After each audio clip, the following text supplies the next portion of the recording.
எப்போதும் ஒரே மாதிரி சட்னி செஞ்சு போர் எடுத்துச்சா, இது ட்ரை பண்ணி பாருங்கள். இது என்னோட சின்ன வயசு ஃபேவரேட். அம்மா வந்து செஞ்சு கொடுத்தாங்கன்னா நான் 4-5 தோசை கூட சாப்பிட்டுட்டே இருப்பேன். பேனில் கடுகு போட்டுட்டு நான் ஆனியனை வந்து ஒரு 3-4 ஆனியன், பெரிய சைஸ் ஆனியன் வந்து குட்டி குட்டியாக கட் பண்ணி வச்சுருக்கேன்.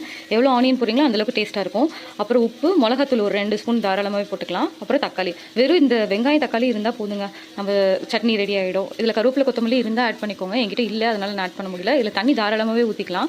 இது நல்லா கொதிக்கிட்டு ஒரு 5 to 10 மினிட்ஸ் கொதிச்சா சட்னி ரெடி. நான் நிக்கி குட்டிக்கு தேங்காய் சட்னி, இந்த ஒரு சட்டி எனக்கும் என் பிள்ளைக்குமே பத்தாது. ஏன்னா அவ்வளோ ஊற்றி சாப்பிடுவோம் சூப் மாதிரி. இதுக்கு நல்ல முருவலாக தோசை ஊற்றி, முட்டை தோசை, பொடி தோசையெல்லாம் ஊற்றி சாப்பிட்டிங்கன்னா அவ்வளோ டேஸ்ட்டாக இருக்கும் இந்த சட்னி. இது உடம்பு சரியாத குழந்தைங்களுக்கு கூட பயங்கரமாக சூட் ஆகும். பிகாஸ் இது ஈஸிலி டைஜஸ்டபிள். நம்ம தேங்காய் சட்னி அது மற்ற சட்னி சாம்பார் கம்பேர் பண்ணுறப்போ இது சீக்கிரமாகவே டைஜஸ்ட் ஆகிடும். ஸோ இது கண்டிப்பாக ட்ரை பண்ணி பாருங்கள். அடுத்தது நாங்கள் முட்டை தோசைக்கு ப்ரிப்பேர் பண்ணியாச்சு. அவ்வளோதாங்க, சட்னி இப்படி தான் இருக்கும். கன்சிஸ்டன்சி கொஞ்சம் லிக்விடாக தான் இருக்கும், நல்லாயிருக்கும். லிக்விடாக இருக்கிறப்போ லாஸ்ட்டு நெய் ஊற்றி சாப்பிட்டிங்கன்னா செம்மையாக இருக்கும். ட்ரை பண்ணி பார்த்துட்டு மறக்காமல் கமெண்ட்டில் சொல்லுங்கள். Bye bye டூடல்ஸ்.